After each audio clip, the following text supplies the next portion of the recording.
Good morning students. நாம் இந்த வகுப்பில் என்ன பார்க்க போகிறோன்னா 7th ஸ்டாண்டர்டு தமிழ் தான் பார்த்துட்ருக்கோம். டேர்ம் 1ல் செகண்ட் யூனிட் தான் பார்த்துட்ருக்கோம். ஏற்கனவே நாம் ஒரு கவிதை காடு என்ற தலைப்பின் கீழே சுரதா அவர்கள் இயற்றிய ஒரு கவிதை பார்த்து முடிச்சிட்டோம். இது இரண்டாவது கவிதை. ராஜ மார்த்தாண்டம் அவர்கள் இயற்றிய அப்படியே நிற்கட்டும் அந்த மரம் என்ற தலைப்பின் கீழே ஒரு கவிதை தான் நாம் இந்த வகுப்பில் பார்க்க போகிறோம். அந்த கவிதை பார்க்கறதுக்கு முன்னாடி நாம இந்த நூல்வெளியை பார்த்து முடிச்சுட்டு அதுக்கப்புறம் சொல்லும் பொருளும் பார்த்தோம்னா இந்த கவிதையுடைய பொருள் பார்க்கலாமா? இப்ப பாருங்க, ராஜமார்த்தாண்டன் அவர்கள் ராஜமார்த்தாண்டன் அவர்கள் கவிஞர், இதையாளர், கவிதை திறனாழ்வாளர் என பன்முக திறன்கள் பெற்றவர். அப்போ இவர் ஒரு கவிஞர், கவிதை ஏற்றதுனால கவிஞராகவும் இருந்திருக்காரு, இதைகளை நடத்தியதுனால இதையாளராகவும் இருந்திருக்காரு, கவிதை திறனாழ்வாளர், அதாவது கவிதைகளை திறன் ஆய்வு செய்யக்கூடிய திறன் பெற்றவர், அதனால திறன் ஆய்வாளர்னு சொல்றாங்க. பன்முக திறன்களை பெற்றவர்னு சொல்றாங்க. அப்ப இத்தனை இவருக்கு திறன்கள் இருக்கிறதுனால பல முகங்களை கொண்ட திறன்களை பெற்றவர்னு சொல்றாங்க. அப்போ கொல்லிப்பாவை என்னும் சிற்றிதையை நடத்திருக்காரு. அப்போ ஒரு இதையை நடத்திருக்காரு. அது என்ன பெயர்னு பார்த்தீங்கன்னா கொல்லிப்பாவை என்னும் இதையை நடத்திருக்காரு. அதுக்கப்புறம் பார்த்தீங்கன்னா ராஜ மார்த்தாண்டன் கவிதைகள் என்னும் நூலுக்காக தமிழ் வளர்ச்சித்துறையின் கீழ் ஒரு பரிசு பெற்றிருக்காரு. அதாவது தமிழ் மொழி வளர்றதுக்காக ஒரு டிபார்ட்மெண்ட் துறை இருக்குது இல்லையா, அந்த துறையின் கீழே தான் இந்த ராஜ மார்த்தாண்டன் கவிதைகள் என்ற ஒரு நூலுக்கு பரிசு பெற்றிருக்காரு. அதாவது தமிழ்நாடு அரசு கிடையாது, அந்த துறையின் கீழ் தான் பரிசு பெற்றிருக்கிறார். அவர் சிறந்த தமிழ் கவிதைகளை தொகுத்து கொங்குதோர் வாழ்க்கை என்னும் தலைப்பில் நூலாக்கவும் செஞ்சிருக்கிறார். அப்ப தமிழ் மொழியில் இருக்கக்கூடிய சிறந்த சிறந்த கவிதைகளை எல்லாம் எடுத்து அதை ஒன்றாக சேகரித்து தொகுத்து அதற்கு கொங்குதோர் வாழ்க்கை என்ற பெயர் இட்டு அதை ஒரு நூலாக தொகுத்து வெளியிட்டிருக்காருன்னு சொல்றாங்க. அப்போ அப்படியே நிற்கட்டும் அந்த மரம் என்னும் நூலில் உள்ள கவிதை இங்கு ஒண்ணு தரப்பட்டுள்ளது. அதை தான் நாம என்ன செய்ய போறோம், பார்க்க போறோமா? இந்த பாடலுடைய பொருள், முதல்ல ஒரு கவிதை பார்க்கறோம்னா அதனுடைய தீம் என்னன்னு பார்த்து தெரிஞ்சுக்கணும். தீம் எதற்காக இந்த கவிதை இயற்றப்பட்டிருக்குது அப்படின்னு சொல்றோம். அதாவது அப்படியே நிற்கட்டும் அந்த மரம், இந்த நரம் பார்த்தீங்கன்னா எப்பவுமே அவருடைய நினைவில் அப்போதே அப்படியே இருக்கட்டும். இது நிறைய பேருக்கு பார்த்தீங்கன்னா இவருடைய இந்த கவிதைகள் நம்முடைய பழைய நினைவுகளை கூட்டிட்டு போகும். அதாவது இயற்கையை ரசிக்கக்கூடிய அந்த அந்த அந்த ஆஹ் அந்த எண்ணம் கொண்டவராக இருந்தால், அதாவது இயற்கை ரசிக்கக்கூடியவர்களாக இருந்தால் மட்டும்தான் அந்த ஒரு காலத்திற்கு போக முடியுன்றது என்னோட கருத்துமா. ஏன்னு பார்த்தீங்கன்னா அப்படியே நிற்கட்டும் அந்த மரம் அவருடைய நினைவில் பார்த்தீங்கன்னா நீங்காமல் அந்த அந்த மரத்திற்கு அழிவே இல்லாமல் என்னுடைய மனக்கண்ணில் அப்படியே இருக்கட்டும் அவருடைய இந்த கவிதை எழுதியிருக்காரு. அப்போ அதனுடைய தீம் என்னன்னு பார்த்தீங்கன்னா மரத்தை பாதுகாக்கிறது, இயற்கையும் பாதுகாக்கிறது அப்படின்றதுதான் இதனுடைய தீமா இருக்கும். அப்படியே நிற்கட்டும் அந்த மரம் பார்த்தீங்கன்னா அது நமக்காக என்னென்னலாம் கொடுக்குதுன்னு பார்த்தீங்கன்னா நிழலை கொடுக்குது, காற்றை கொடுக்குது, உயிரையும் தந்து கொண்டே இருக்குது. உயிரை தந்து கொண்டே இருக்குதுன்னா நமக்கு கார்பன் டை ஆக்சைடும் சரி ஆக்சிஜன் எங்கிருந்து கிடைக்குது, மரத்துல இருந்து தான் கிடைக்குது. அப்போ நம்ம மக்களுக்கு தேவையான அனைத்து உயிர் வாழ்வதற்கான உயிர் வழி எங்கிருந்து கிடைக்குதுன்னா இந்த மரத்திலிருந்து தான் கிடைக்குது. அப்போ இயற்கையையும் மரங்களையும் பாதுகாக்க வேண்டும். மனிதனின் நலன்களுக்காக மரங்களை வெட்டாமல் அவை அப்படியே நிலைத்து நிற்க வேண்டும் என்பதையே இந்த கருப்பொருள் வலியுறுத்துகிறது இந்த அப்படியே நிற்கட்டும் அந்த மரம் என்ற ஒரு கவிதை. அதாவது நம்ம சின்ன சின்ன வயசுல எல்லாம் பாத்தீங்கன்னா நம்ம மரங்கள் எல்லாம் நிறைய அப்போடைய மகிமை தெரியாது. ஒரு நிறைய பாருங்க மரத்து கூட இயற்கை கூட அவ்வளவு ஒரு இன்வால்மெண்ட், ஒரு கனெக்ட் இருக்கும் பாருங்க. அதெல்லாம் அந்த இயற்கையை ரசிக்கக்கூடியவங்களுக்கும் அதை நேசிக்கக்கூடியவங்களுக்கும் மட்டும்தான் அந்த உணர்வு இருக்குமே ஒழிய மற்றவங்களுக்கு இருக்காது. நம்ம பாருங்க இப்ப ரோடுல ஹைவே போடுறாங்க, அந்த மரங்களை எல்லாம் சர்வசாதாரணமா வெட்டிட்டு மரங்களை ரோடு அகலப்படுத்துறாங்க.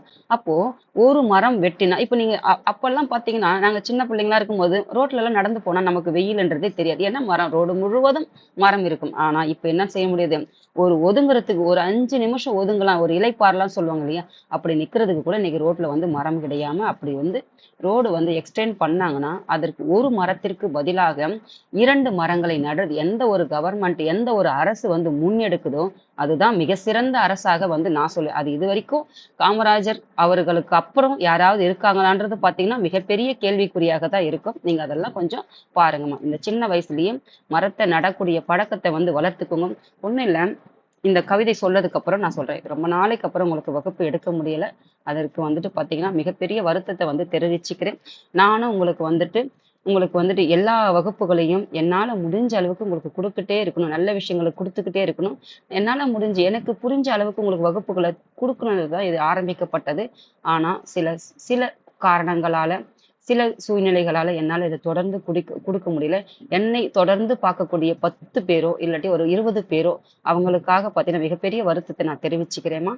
என்னால முடிஞ்ச அளவுக்கு நான் கொடுக்க பார்க்குறேன். இது எல்லா சப்ஜெக்டையும் உங்களுக்கு போட்டு பிளேலிஸ்ட்ல வைக்கிறது தான் என்னுடைய நோக்கமாக இருந்தது. ஆனா கொடுக்க முடியாத மிகப்பெரிய ஒரு சூழ்நிலை வந்து உருவாயிடனால கொடுக்க முடியல. என்னால முடிஞ்ச அளவுக்கு கொடுக்க பார்க்குறேம்மா. வாங்க இப்ப பாடத்துக்குள்ள போவோம். நிலமடந்தைக்கு இயற்கை சூடிய மணி மகுடங்களே மரங்கள். அப்போ நிலமடந்தைன்னா யாரு? இந்த நிலம், பூமி தாய்க்கு நிலத்தால வந்துட்டு, அதாவது இயற்கையால கொடுக்கப்பட்ட ஒரு மரங்கள். மணிமகுடன். மணிமகுடன் என்னன்னு பார்த்தீங்கன்னா, ஒரு அரசருக்கு முடிசூடுறாங்க. அதாவது ஒரு கிரீடம் சொல்லுவாங்க இல்லையா? அப்படி ஒரு கிரீடமாக விளங்கக்கூடியது எதுன்னு பார்த்தீங்கன்னா, இந்த மரங்கள். எதற்கு? நிலமடந்ததிற்கு. யாரால கொடுக்கப்பட்டது? இயற்கையால கொடுக்கப்பட்ட ஒரு மணிமகுடமாக இந்த மரங்களை வந்து சொல்றாங்க. அதுக்கப்புறம் பார்த்தீங்கன்னா, அவை மனித வாழ்வியலோடு பின்னி பிணைந்தவை. அதுதான் நான் முன்னாடியே சொல்லிட்டேன்ல. ஏன்னா நமக்கு வந்துட்டு மரங்கள் வந்து ஏன் வந்து பாதுகாக்கணும்னா, நமக்கு காற்றை குடுக்கிறது, அதுக்கப்புறம் சுவாசிக்கிறதுக்கு தேவையான ஆக்ஸிஜன், கார்பன் டை ஆக்சைடு இயற்கைக்கு குடுக்குது. அதனால வந்துட்டு மனிதனோடு சரி இந்த பூமியில வாழக்கூடிய அனைத்து உயிரினங்களுக்கும் வாழ்வியலோடு தொடர்புடையதுதான் மரங்கள். அப்போ மனிதருக்கு மட்டும் அல்ல அப்படின்றத தெரிஞ்சுக்கோமா. மரங்களை அதாவது எதையுமே நம்ம வாழ்வியலோடு தொடர்பு படுத்தி பாருங்க. ஒண்ணும் இல்ல. ஒரு பாலைவனத்திற்கு போறீங்க. கடும் வெயிலா இருக்குது. அங்க நிக்கிறதுக்கு கூட ஒரே ஒரு பட்ட மரம் கூட ஒரு கவிதை இருக்கும் பாருங்க. ஒரு பட்ட மரமா இருந்தா அது கூட நமக்கு நிழல் தரும். அப்போ ஒரு பட்ட மரமே நமக்கு நிழலை குடுக்குதுன்னா, நம்ம நிறைய ஒண்ணும் இல்ல. ஒரு ரோட்ல போறோம். ஒரு மரம் இல்ல ஒரு போஸ்ட் கம்பு இருந்தா கூட அது கூட நமக்கு நிழலை தரும். அப்போ அந்த மாதிரி ஒவ்வொன்னும் நம்ம தன்னுடைய வாழ்வியலோடு அனுபவிச்சு அது நமக்கு இருந்தா அடுத்த தலைமுறைக்கு நல்லா இருக்கும். நம்ம தலைமுறை நாமளே இப்படி இருக்குன்னா அடுத்த தலைமுறைக்கெல்லாம் இல்லாம போயிடணும் அப்படின்னு ஒரு உணர்வு வந்து ஒவ்வொருக்கும் ஏற்பட்டு அதாவது ஒவ்வொருவதும் ஒரு மரங்களையாவது இட வேண்டும் அவங்களுடைய வயது காலத்திலமா. இதுதான் வந்துட்டு நான் அப்புறம் உங்களுக்கு இந்த பாடம் எடுத்துட்டு நான் கொஞ்சம் சில விஷயங்கள்லாம் சொல்றேன் பாருங்க. அப்ப மரங்களை பற்றிய நினைவுகள் அதாவது என்னுடைய எங்களுடைய வாழ்வில் நடந்த அந்த நிகழ்ச்சிகளை. மரங்களை பற்றிய நினைவுகள் பெரும்பாலான மனிதர்களின் உள்ளங்களுக்குள் புதைந்து கிடுங்க. அப்ப இயற்கை யாரெல்லாம் நேசிக்கிறாங்களோ, மரங்களை யாரெல்லாம் அந்த மகிமை தெரியுதோ அவர்கள் தான் என்ன செய்ய முடியும்? அவங்க உள்ளங்களுக்குள்ள புதைந்து கிடைக்கும். அதை வந்துட்டு எல்லாருக்கும் அந்த உணர்வு ஏற்படாது. கால வெள்ளத்தில் மரங்கள் மறையலாம். கால வெள்ளத்தில் மரங்கள் மறையலாம். இப்ப இண்டஸ்ட்ரீஸ் வருது, அதாவது சாலை அதாவது விரிவாக்கம் பண்றாங்க. ஒரு கம்பெனி ஒரு இண்டஸ்ட்ரியல் வந்து அங்க ஆரம்பிக்க போறாங்க. வேலை வாய்ப்புகள் உருவாக்குறாங்க. அப்படியே ஒரு சூழ்நிலை வறண்டால் அப்போ மரங்கள் வந்து வெட்டப்படலாம். அதனால மரங்கள் வெட்டுறதுனால மறையலாம். ஆனால் அவற்றை பற்றி நினைவுகள் மறையா என்பதை நீ விளக்கும் கவிதை ஒன்று அறிவோம். அதாவது வெட்டினாலும் அதை பற்றி நினைவு வந்து என்னைக்கும் மறையாது அப்படின்றதுதான் இந்த கவிதையோடைய கொடுத்திருக்கிறது ஒரு இதுமா. அப்புறம் பாருங்க.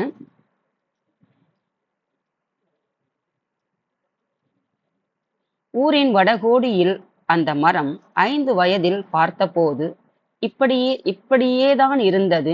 50 தாண்டி இன்னும் அப்படியேதான் இருக்கு. அதாவது ஊரின் வடகோடியில் ஒரு ஊர் இருக்குது.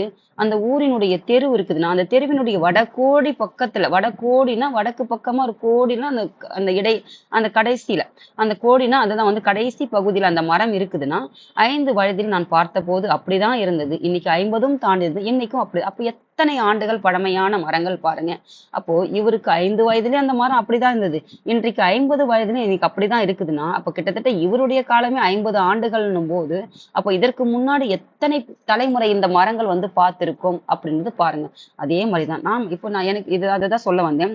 நாங்க சின்ன பிள்ளையா இருக்கும்போதுன்னு பாத்தீங்கன்னா எங்க அம்மாவுடைய ஊர்ல அப்போ சின்ன பிள்ளையா இருக்கும்போது மிக பழமையான மரங்கள் அது என்ன மரம்னு பாத்தீங்கன்னா அரச மரம், ஆலமரம், நாவல் மரம். இந்த மரங்கள்லாம் பாத்தீங்கன்னா ஒரு கூட்டமா ஒரு தோப்பா இருக்கும்.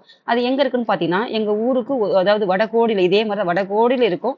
அந்த மரத்தினுடைய தோப்பு அது நடுவே தான் நாங்க என்ன செய்யணும்னு பாத்தீங்கன்னா எங்க ஊருடைய அம்மாவுடைய நிலத்தினுடைய அதாவது லேண்ட் இருக்குது இல்லையா? அது விவசாயம் பண்ணக்கூடிய லேண்டு. அந்த நிலத்துக்கு போகக்கூடிய வழி. ஏன்னா எங்க அம்மாவுடைய நிலம் பார்த்தீங்கன்னா ஒரு கிட்டத்தட்ட ஒரு கிலோமீட்டர் தூரத்துல ஊருக்கு ஒதுக்குப்புறமான்னு சொல்ற மாதிரி ஊர்ல இருக்கு. இது ஊரை தாண்டி இருக்கிற ஒரு நிலப்பகுதினா இந்த மரத்தின் கீழே நாங்க என்ன செய்யணும் போகும்போது வரும்போது நாவல் பழம் எடுக்கிறது அந்த அந்த அந்த வேர் இருக்குது இல்லையா ஆழ விழுதுகள் அதுல ஊஞ்சல் ஆடுறது இது வந்து நாங்க ஒரு 5 வயதுல இருந்தோம் நாங்க அங்க இருக்கிற வரைக்கும் நாங்க விளையாடி இருப்போம். ஆனா இன்னைக்கு இந்த வயது ஆகுற வரைக்கும் எங்களால அங்க போய் கூட அந்த மரத்தை கூட பார்க்க கூட சூழ்நிலை கூட ஏற்படல. ஆனா இந்த கவிதை நான் பார்க்கும்போது நமக்கும் அந்த நினைவு எனக்கு இப்போது வந்தது. ஆனா இது வரைக்கும் எனக்கு அது ஞாபகத்துக்கு கூட வரல. அது அப்படியே ஏன்னா நம்ம அந்த மாதிரி ஒரு ஒரு பிஸியான வாழ்க்கையில போறதுனால நம்முடைய நினைவுகளை கூட நினைவுபடுத்தல. அப்ப இந்த கவிதை வந்துட்டு பார்த்தீங்கன்னா, நமக்கு எத்தனை வயதுனா அது 10 அப்ப இன்னைக்கு 30னா ஆகட்டும், 40னா ஆகட்டும், 50னா ஆகட்டும், 60னா ஆகட்டும், எத்தனை வயதுனா ஆகட்டும்.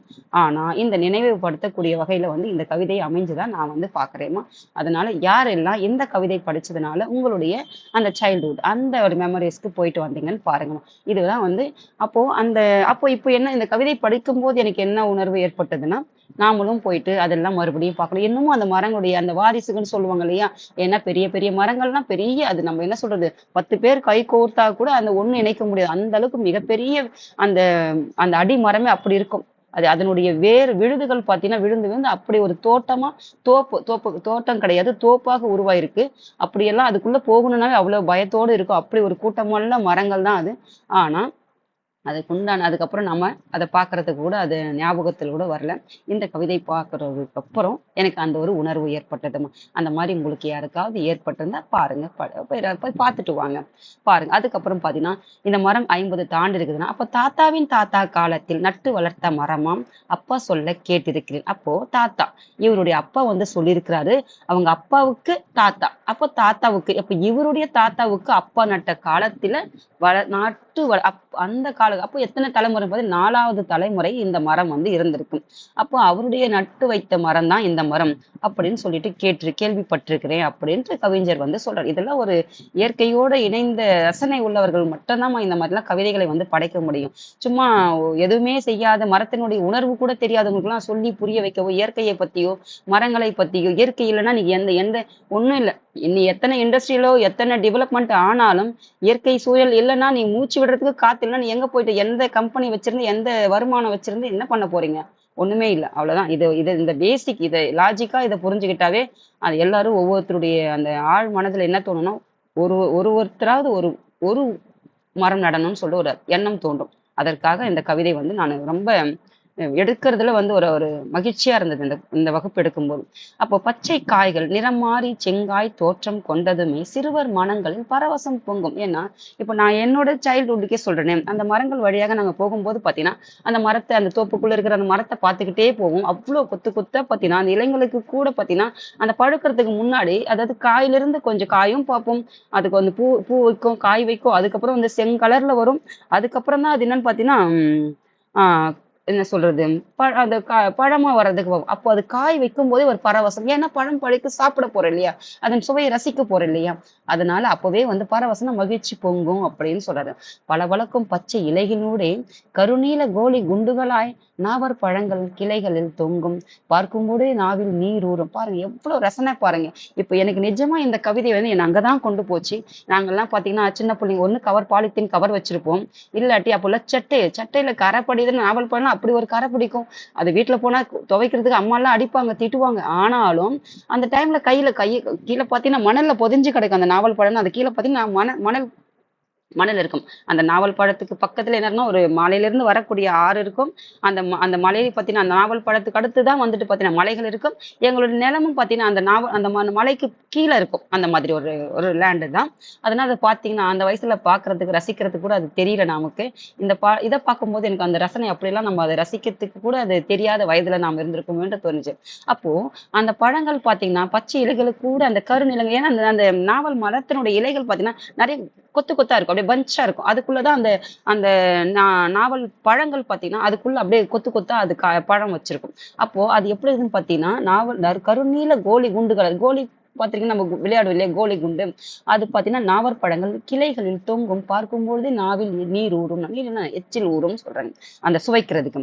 அப்ப காக்கை குருவி மைனா கிளிகள் இன்னும் பெயரறியா பறவைகளுடன் அணில்களும் காற்றும் உதிர்ந்து விடும் சுட்ட பழங்கள் பொறுக்க சிறுவர் கூட்டம் அலைமோதும் சொல்றாங்க. அப்போ காக்கை குருவி மைனா கிளிகள் இத்தனை பறவைகள் அது மட்டுமல்ல இன்னும் பெயரறியா பறவைகள் நமக்கு பெயர் தெரிஞ்ச பறவைகள் வந்து சிலதுதான் இருக்கும். சிட்டுக்குருவின்னு அது வந்து குருவின்னு சொல்லுவாங்க. சிட்டுக்குருவி காகை மைனா கிளிகள் புறா சில பெயர்கள் தான் நமக்கு தெரியும். எத்தனையோ பெயரறியா பறவைகள் இருக்குது அப்படின்றது நீங்க தெரிஞ்சுக்கணும். அதே மாதிரி கண்டுபிடிங்க அதெல்லாம் பெயரறியா பறவைகள்லாம் எத்தனை இருக்குது. நமக்கு அதை பத்தினா இயற்கையை பத்தி சிந்திக்க கூட நேரம் இல்லை. ஏன்னா நம்ம ரீல்ஸ் வாட்ஸ்அப் ஸ்டேட்டஸ் இதுதான் நம்ம பாக்குறதுக்கே இதுக்கே நமக்கு நேரம் இருக்கும்போது எங்க இயற்கை ரசிக்கிறதுக்கு ஒரு ரசனை நமக்கு இருக்குது. அதெல்லாம் நம்மளுடைய சிந்திக்கிறதுக்கே திறன் இல்லை. ஒரு 5 நிமிடம் நம்மளை பத்தி சிந்திக்கிறதுக்கே திறன் இல்லாத போது எங்கிருந்து இயற்கையை பத்தி நம்ம சிந்திக்க போறோம்? என்னைக்கு இந்த போனையும் இந்த ரீல்ஸையும் தூர தள்ளி ஷார்ட்ஸையும் தூர பாக்குறது தேவைக்கு மட்டும் வச்சுட்டு தேவைக்கில்லாத தூரம் வைக்கிறீங்களோ அன்னைக்குதாம்மா இப்போ வந்து இந்த இருக்கிற சிந்தனை திறன் என்ன நடக்குதுன்ற அனலைஸ் பண்றதுக்கு சிந்தனை திறன் கூட இருக்கும். இல்லை இன்னைக்கு காலத்துக்கு அந்த நல்லா ஒரு அனலைஸ் பண்ணி அந்த அது அது எங்க இருந்து வரணும்? நல்ல ஒரு அந்த ஒரு பெற்றோர்கள் வந்து வளர்ப்புல இருந்தும் சரி, அதுக்கப்புறம் அவங்க ஒரு கல்வியில இருந்தும் சரி, அந்த பொருள் உணர்ந்து யார் கட்டுறாங்க பாருங்க. அதாவது அனலைஸ் பண்ற அளவுக்கு அந்த கல்வி இருந்ததுன்னா மட்டும்தான் அவங்களுக்கு தான் இது தெரியுமே ஒழிய எல்லாருக்கும் இந்த பண்பாடு பகுத்து பார்க்கக்கூடிய பண்பாடு வரவே வராது. அதனால யாராவது பார்க்கறதுன்னா இதெல்லாம் இனிமேல இருந்து மாத்திக்கோங்கம்மா. இந்த ரீல்ஸ் பார்க்கறத முதல்ல தூக்கி தூரமா வச்சுட்டு உங்களுடைய தேவையானதை நல்ல விஷயங்களை பார்த்து இயற்கையை பாருங்க. கண்ணுக்கு அழகா இருக்கும். வயது வந்த அக்காளுகளுக்காய் கையில் பெட்டியுடன் ஓடி ஓடி பழம் பொறுக்கும் தங்கச்சிகள். நீங்க பாருங்க, வயது வந்த அக்காளுக்காய். ஏன்னா வயது வந்த பிள்ளைகளை வந்து என்ன செய்ய மாட்டாங்கன்னா எங்களோட காலகட்டத்திலேயே பாத்தீங்கன்னா வீட்டை விட்டு வெளியே அவ்வளவா அனுப்பவே மாட்டாங்க. அப்படிதான் அதனுடைய பொருள்.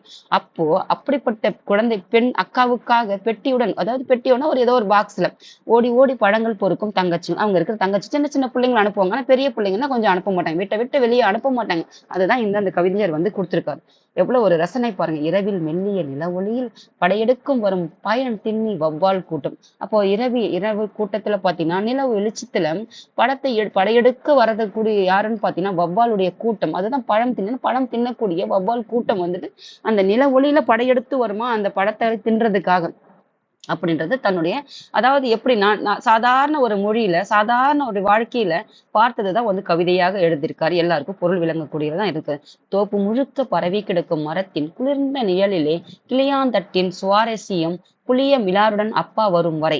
அதாவது தோப்பு முழுக்க பரவி கிடக்கும் அந்த பழம் இருக்குது இல்லையா, தோப்பு முழுக்க அந்த கீழே வந்து விழுந்து பரவி கிடக்கிறது. அந்த எது இருக்குதுன்னு பாத்தீங்கன்னா மரத்தினுடைய குளிர்ந்த நிழல். அந்த குளிர்ந்த நிழல் ஒரு விளையாட்டு விளையாடுறாங்க, சுவாரஸ்யமா விளையாடிட்டு இருக்காங்க. அதான் கிளியாந்தட்டு. இது எந்த மாதிரி விளையாட்டுன்னு எனக்கு தெரியல. யாராவது தெரிஞ்சிச்சுன்னா கீழே சொல்லுங்கம்மா. இந்த விளையாட்டுலாம் எனக்கு தெரியாது. இது எந்த விளையாட்டுன்னு தெரிஞ்சவோட பேர் தெரியலையே என்னன்னு தெரியாது. தெரிஞ்சவங்க சொல்லுங்கம்மா. அப்ப கிளியாந்தட்டினுடைய சுவாரஸ்யம், அப்படி ஒரு சுவாரஸ்யம் இன்ட்ரெஸ்டா நம்ம கேம் கிரிக்கெட் எல்லாம் பாக்குறோம் இல்லையா, என்னெல்லாம் விளையாட்டுலாம் டிவியில வந்து கிரிக்கெட் இவங்கெல்லாம் விளையாடினவங்க. அப்போ சுவாரஸ்யமா விளையாடிட்டு இருக்கும் போது புளிய மிலாருடன் அப்பா வருவாங்க. அதாவது அப்பா வந்துட்டு இப்ப நாங்கெல்லாம் வெளியில போய் விளையாடணும்னா தெருவுல எல்லாம் ஓடி பிடிச்சி விளையாடின பிள்ளைங்கன்னா அப்பா என்ன செய்வாங்க, டைம் ஆயிடுச்சு வீட்டுக்கு வரலன்னு சொல்லிட்டு குச்சி எடுத்துட்டு அடிக்க வருவார். அதுதான் இங்க சொல்றாங்க. அப்போ புளிய மிலார்னா அந்த புளிய மரத்தினுடைய அந்த ரொம்ப அப்படியே மெலீசா இருக்கும். அது வந்து அடிச்சா நல்லா சுரீல்னு அடி விழும். அந்த மாதிரி ஒரு புளிய மிலாறுன்னு சொல்லுவாங்க. அதுதான் அப்பா வரும் வரை விளையாடுறதுக்கு அவ்வளவு ஒரு சுவாரஸ்யம். அப்பா வந்து அடிச்சு இன்னும் வரலையே அப்படின்னு கூட்டிட்டு போயிட்டு வர வரைக்கும் இந்த விளையாட்டினுடைய சுவாரஸ்யம், அந்த மரத்தினுடைய நிழல் வந்துட்டு அப்படி ஒரு சுவாரஸ்யத்தை கொடுக்கிறது அப்படின்னு சொல்லிட்டு இந்த கவிஞர் வந்து ரசிச்சு சொல்லியிருக்கார் தன்னுடைய கவிதையினம். நேற்று மதியம் நண்பருடன் என் மகன் விளையாடிதும் அந்த மரத்தின் நிழலில் தானே அப்படின்றாங்க. நேற்று மதியம் நண்பர்களோட என் மகன் விளையாடிதும் அந்த மரத்தின் நிழலில் தானே அப்படின்னு சொல்லிட்டு நான் மட்டும் விளையாடல, என்னுடைய மகனும் நேற்று மதியத்து வரைக்கும் விளையாடினானே அப்படின்னு சொல்லிட்டு வருத்த சொல்றாரு. இங்கிருந்து பெருவாழ்வு வாழ்ந்த அந்த மரம் நேற்றிரவு பேய்க்காற்றில் வேரோடு சாய்ந்து விட்டதாமே, விடிந்தும் விடியாததுமாய் துஷ்டி கேட்கும் பதற்றத்தில் விரைந்து செல்கிறார் ஊர் மக்கள் குஞ்சு குலவான்களோடு. பாருங்க எப்படி ஒரு வரிகள் பாருங்க. பெருவாழ்வு வாழ்ந்த மரம். நிறைய பேர் பாத்தீங்கன்னா அந்த காலத்துல பெருவாழ்வு நல்ல ஒரு, நீங்க மரத்தை எடுத்துக்காதீங்க, நல்ல ஒரு வாழ்ந்த குடும்பம்னு சொல்லுவாங்களே அந்த மாதிரி வந்து நல்ல பெருவாழ்வு வந்து எத்தனை தலைமுறைகள் பார்த்துருன்னா அப்போ எத்தனை பேருக்கு வந்துட்டு உணவு கொடுத்துருக்கும். என்னைக்காவது சோறு, நம்ம குப்பைக்கு போடுற சோறு அன்னைக்கு எத்தனையோ பேருக்கு பசி ஆற்றிருக்கும். எத்தனையோ பழங்கள் வந்துட்டு காட்டுல கிடைக்கக்கூடிய பழங்கள், மரத்துல கிடைக்கக்கூடிய ஏதோ ஒரு, அதாவது எங்கேயோ அதாவது காடு தாண்டி இந்த மாதிரி மரத்துல கிடைக்கக்கூடிய பழங்கள் வந்து எத்தனையோ பேர் பசியை போக்கியிருக்கும். அந்த மாதிரி வாழ்ந்த போது பெருவாழ்வுனா அது மாதிரி வாரி வாரி கொடுத்த பெரும் வாழ்வு வாழ்ந்த இந்த மரம் பாத்தீங்கன்னா நேற்று இரவு பெய்த பெரும் காற்றுல வேரோடு சாய்ந்து விட்டதாமே, விடிந்ததும் விடியாததுமாய் துஷ்டி கேட்கும் பதட்டத்தில். அதாவது பாத்தீங்கன்னா நீங்க நல்ல ஊர் கிராமத்துல எல்லாம் பாத்தீங்கன்னா யாராவது வந்து இரவுல வந்து ஏதோ ஒரு இறந்துடுறாங்கன்னா அப்படியே காலையிலேயே பாத்தீங்கன்னா அப்படியே பதற்றமாயிட்டு ஓடுவாங்க. யாரோ இப்ப நல்ல ரொம்ப தெரிஞ்சவங்க நல்ல பெருவாழ்வு வாழ்ந்தவங்க மக்களுக்கு சேவை செய்யணும் யாராவது விடுவாங்களா, விடிஞ்சதும் விடியாதமா ஓடி போய் பார்ப்பாங்களே என்ன ஆச்சு ஏதாச்சு ஏன் இப்படி ஆச்சு அப்படின்னு சொல்லிட்டு. அதே மாதிரிதான் அப்படி ஒரு நல்ல வாழ்ந்த மரம். ஏன்னா இதுக்கு கீழே நம்ம பெரும் மரத்துக்கு கீழே, இந்த மரத்தை பாருங்க, இந்த மரத்துக்கு கீழே எத்தனை குருவிகளுடைய வீடா இருந்திருக்கும், எத்தனை குழந்தைகளுடைய ஒரு பரவச மகிழ்ச்சியை கொடுத்திருக்கும். இந்த படங்கள் எத்தனை பேருடைய பசியை போக்கியிருக்கும். இது இந்த தலைமுறைக்கு நான் 4 தலைமுறை 5 தலைமுறை வாழ்ந்த மரம். அப்போ எத்தனை லட்சம் மக்கள் எத்தனை பேர் வந்துட்டு இதன் பயன் அடைஞ்சிருப்பாங்க. அப்போ அது பெருவாழ்வு தானே. அதுதான் சொல்லியிருக்காரு. அப்படி வந்துட்டு விழுந்ததுனால திருஷ்டி கேட்கும் பார்த்தீங்கன்னா துக்கம் விசாரிக்கிறது பதற்றத்துல விரைந்து செல்கின்றார் ஊர் முக்கால் யார் கூட பார்த்தீங்கன்னா குஞ்சு குலவானோட, அதாவது குழந்தைகளோடு குஞ்சு குலவான்கள்னா குட்டி குட்டி பசங்களே தூக்கிட்டு ஓடுவாங்க. நிறைய இந்த சினிமா எல்லாம் பாருங்க, ஒரு கிராமத்துலலாம் ஏதாவது ஒரு கிராமத்து தான் முக்கியமா இருக்கும் இந்த மாதிரி காட்சிகள்லாம். அந்த குஞ்சு குலவானோட தூக்கிட்டு போவாங்க, என்னாச்சு ஏதாச்சு அப்படின்னு சொல்லிட்டு. அந்த தான் எங்க கவிஞர் வந்துட்டு கவிதைகளை வந்து சொல்லி இதெல்லாம் அந்த ஊரோடு வந்து இப்ப நம்ம படிச்சு இல்லையா பாரதி ராஜா அவர்கள் வந்துட்டு கிராமத்து பின்னணி வந்து கதை படைக்கக்கூடிய வல்லமை பெற்றவர்னு சொல்லிட்டு இதெல்லாம் வந்து அந்த கிராமத்தினுடைய சுவையை அறிந்தவர்கள் மட்டும்தான் இது வந்து என்ன செய்ய முடியும், உணர முடியுமே வந்து. இது எல்லாருக்கும் இந்த உணர்வு வந்து வரவே வராதுமா. எல்லாருக்கும் வந்து ஏதாவது ஒரு இன்வால்மெண்ட், ஏதாவது ஒரு உணர்வு இருக்கணும். மனுஷனா பிறந்திருந்தா ஒரு உணர்வு இருக்கணும். உணர்வு இல்லாம இருக்கிறது அது எதுக்கு சமம் பார்த்தீங்கன்னா அது சொல்றதுக்கு வார்த்தை இல்லை. அதனால எதுலயாவது ஒரு பற்று இருக்கணுமா. அதாவது ஒண்ணு இயற்கை மேல, இல்லாட்டி ஒரு ஏதாவது ஒரு பொருள் மேல. அதாவது ஆசை இருக்கக்கூடாது. நம்ம தன் தேவைக்காக இருக்குது. ஒரு இயற்கையால பொது நலம் கருதி ஒரு உணர்வு இருக்கணும். அதுதான் அவருடைய கவிதைகள் வந்து கொடுத்திருக்காரு. இப்ப பாருங்க. எனக்கு போக மனமில்லை என்றும் என் மன வெளியில் அப்படியே நிற்கட்டும் அந்த மரம் குன்றுகளின் நடுவே மாமலை போல. அதாவது ஒரு மாமலை போல, ஒரு பெரிய மலை போல. அந்த எனக்கு எல்லாரும் போயிருக்காங்க, குஞ்சு குலவான்களோட குழந்தைங்கள்லாம் தூக்கிட்டு ஓடி இருக்காங்க. அந்த மரத்துக்கு என்னாச்சுன்னு துக்கம் விசாரிக்குது. ஆனா எனக்கு போக மனசு இல்லை. ஏன்னா நான் அன்னைக்கு எப்படி பார்த்தனோ அப்படியே இன்னைக்கு வரைக்கும் என் மனசுல அந்த மனவெளினா என் மனசுக்குள்ள அந்த மரம் அப்படியே நிற்கட்டும்.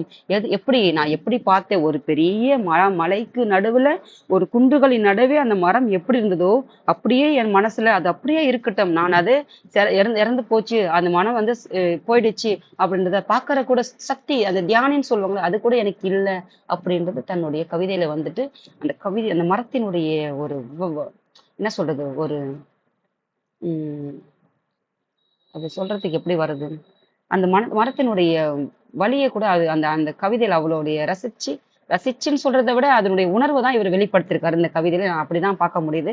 நீங்களும் யாராவது ஒரு மரம் இல்லை, உங்களால எங்கேயாவது ஒரு மரம் நடணும், இந்த இடத்துல நட்டா இதுக்கு எப்பவும் இந்த மரம் எப்பவும் பாதுகாப்பா இருக்கும்னு நினைக்கிறீங்களா, அந்த இடத்துல ஒரு மரத்தை நடுங்க, தண்ணியை ஊத்துங்க. மரத்தை நட்டு வச்சா மட்டும் போதாது, அதை பாதுகாக்கணும், தண்ணி தெரியும் பராமரிக்கணும்.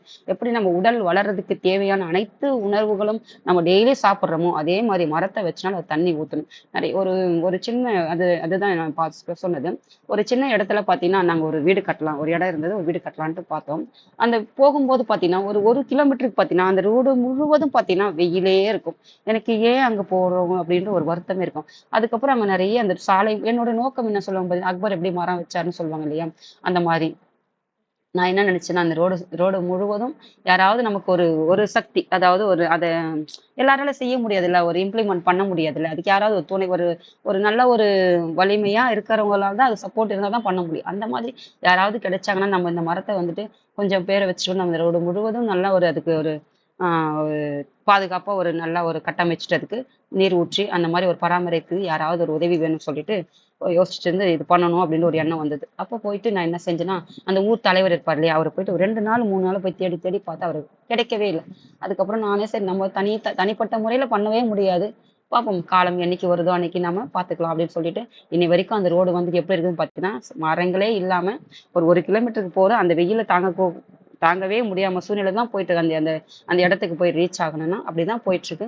அதனால இந்த மாதிரி உங்களுக்கு ஏதாவது ஒரு உணர்வு, இங்க மரம் இருந்தா நல்லா இருக்கும், நம்ம செய்யலாமே அப்படின்னு ஒரு உணர்வு தெரிஞ்சிச்சுன்னா யாராவது நிறைய பேர் இருக்காங்க அவங்க கூட செஞ்சு போய் அந்த தலைவரே நல்லா பார்க்கவே முடியல, இதெல்லாம் செய்ய முடியாதுன்னு அவங்க கீழே இருக்கிறவங்களை கேட்டு பார்த்துட்டு இதெல்லாம் பண்ண முடியாது அப்படின்னு சொல்லிட்டேன். அதை அப்படியே விட்டுடுச்சு, சரி அதை பார்த்துக்கலாம். அந்த மாதிரி ஒவ்வொருத்தரும் ஒரு ஆசை இருந்தனாலும் அதை கொண்டு போய் சேர்க்கறதுக்கு சில நமக்கு அது ஒரு கிடைக்கிறது இல்லை. அந்த மாதிரி யாராவது ஒரு டீமா இருந்தீங்கன்னா கூட பசங்க யாராவது பண்ணி பாருங்கம்மா. இந்த மாதிரி இயற்கை வந்துட்டு பாதுகாக்க வந்து நம்ம ஒவ்வொருத்தனுடைய எப்படி வந்துட்டு ஒவ்வொருத்தருடைய உரிமை இதெல்லாம் பாருங்கன்றதான் இந்த கவிதை வந்து கொடுத்திருக்காரு ராஜமார்த்தாண்டன் அவர்கள். நல்ல ஒரு அருமையான கவிதை, படிச்சு ரசிச்சு உங்களுடைய சைல்ட்ஹுட்டுக்கு அந்த மெமரிஸ்க்கே போயிட்டு வாங்க அப்படின்றதுதான் இந்த கவிதை வந்து சொல்லு. கற்பவை கற்றபின், படிச்சதோட காத்துல தூக்கி போடாம நம்ம என்ன நடந்து கற்றுறதுக்கு அந்த வழியில என்ன நடக்கணும். உங்கள் சுற்றுப்புறங்களில் உள்ள ஏதேனும் ஒரு மரம் குறித்து வருணனையாக 5 தொடர்களை எழுது. வருணனை அது ரசிச்சு, அதாவது வர்ணனைனா ரசிச்சு எழுதுறதுதான் வந்து ஒரு மரம் இருக்குது, அந்த மரத்தை உங்களுக்கு என்னெல்லாம் தெரியும் அந்த மரத்தை பத்தி ரசிச்சு எழுதுங்கன்னு சொல்றாங்க. உங்கள் பகுதிகளில் உள்ள மரங்களின் பெயர்களை தொகுத்து எழுதுங்க. எத்தனையோ பெயரறிய பறவைகள் இருக்கிற மாதிரி எத்தனையோ பெயரறிய மரங்கள் இருக்குது இல்லையா, அந்த மரங்களை எல்லாம் தொகுத்து எழுத சொல்லியிருக்கிறாங்க. அதுக்கப்புறம் பாருங்க, பின்வரும் புது கவிதைகளை படித்து சுவைக்க. இது வந்து புது கவிதை. இந்த கவிதைக்கு இது வந்து யார் ஆசிரியர்னு பார்த்தீங்கன்னா கலாப்பிரியா அவர்கள் வந்து எழுதியிருக்காங்க. பாருங்க.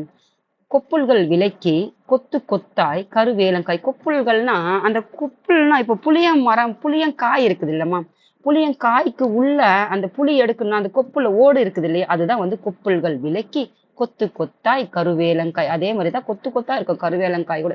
எப்படி வந்து நாவல் பழங்கள் எல்லாமே கொத்து கொத்தா அது கூட அப்படியே பஞ்சா இருக்கும் திராட்சை பழங்கள் மாதிரி. அதே மாதிரிதான் கருவேலங்காய் பறித்து போடும் மேய்ப்பனை ஒரு நாளும் சிராய்ப்பதில்லை கருவ முட்கள். அதாவது ஆடு மேய்க்கிறவன் இருக்கான் இல்லையா, அந்த காய்கள் இருக்குது இல்லையா, அந்த கருவேலங்காயை வந்து இப்ப கிராமப்புறங்கள்லாம் இன்னைக்கு கூட போங்க, அந்த கருவேலங்காய்களை வந்து ஆடுகள் வந்து சாப்பிடும். அப்படி வந்துட்டு எடுத்து போறது யாருன்னு பாத்தீங்கன்னா அந்த ஆடு மேய்ப்பவன். அப்போ அப்படி எடுக்கும்போது அந்த ஒரு நாளும் சிராய்க்கிறதுல அந்த முள்ளு வந்து குத்துறது இல்லையா, அந்த கீறல் வரும் இல்லையா, யாரு வந்து பாத்தீங்கன்னா இந்த முட்கள் வந்து செய்யறது இல்லை அப்படின்னு. அப்போ அதே மாதிரிதான் குழந்தை வரைந்தது பறவைகளை மட்டுமே, வானம் தானாக உருவானது. இப்ப பாருங்க, இப்ப நான் இப்படி ஒரு பறவை வந்து வரைகிறேம்மா, வந்து பறவைன்னு வச்சுக்கோங்களேன். இப்போ இந்த பறவை வரையும் போது வானத்தையே வரைஞ்சிட்டு பறவை வரைஞ்சேன் இல்லை, அப்ப பறவை எங்க பறக்குது, வானத்துல. அப்போ இது வானம் வந்து தானாக உருவாயிடுச்சா, அதுதான் இங்க சொல்றாங்க. குழந்தைகள் வரைந்தது பறவைகளை மட்டுமே, வானம் தானாகவே உருவானது. பாருங்க எப்படி ஒரு கவிதை திறன்கள் பாருங்க. நீங்க கூட ஒரு சின்ன சின்ன வரிகள் உங்களுக்கு என்ன தோணுதோ இயற்கை அதை ரசிங்கம்மா. எப்போ வந்துட்டு உங்களுடைய கற்பனை திறன் எப்போ இருக்குன்னு பாத்தீங்கன்னா, அதற்கு சிந்திக்க திறன் இருந்தால் மட்டுமே கற்பனை திறன் வளருமே ஒழிய ரீல்ஸ் பார்த்துட்டு இருந்தா என்ன செய்ய முடியாது. நம்முடைய சிந்தனை திறனும் பெருகாது, கற்பனை திறனும் பெருகாதுமா. பாருங்க, இதெல்லாம் நீங்களே செஞ்சு பாருங்க. அடுத்து பார்த்துட்டு பார்த்தீங்கன்னா உரைநடை பகுதியை வந்து விலங்குகள் உலகம் வந்து பார்க்கலாம். இடையில வந்துட்டு வரலாறு பாடங்கள் இருக்குது. என்னால கொடுக்க முடியாததுனால தான் இது இந்த இந்த இவ்வளோ நாளுகள் ஆயிடுச்சுமா. முடிஞ்ச அளவுக்கு கொடுக்க பார்க்குறேன். யார் ஒரு பிள்ளை பார்த்தாலும் சரி, என்ன பார்க்குறவங்க யாராவது இருப்பீங்களா, அவங்களுக்கான மிகப்பெரிய வருத்தத்தை நான் தெரிவிச்சுக்கிறேன். என்னால தொடர்ந்து கொடுக்கணும், எல்லாமும் கொடுக்கணும்னு தான், எல்லாமும் நிறைய சொல்லணும்னு தான் இது ஆரம்பிக்கப்பட்டது. ஆனால் சில காரணங்களால முடியல. முடிஞ்ச அளவுக்கு கொடுக்க பார்க்குறேம்மா. தேங்க்யூம்மா. அடுத்த வகுப்புல பார்க்கலாம்.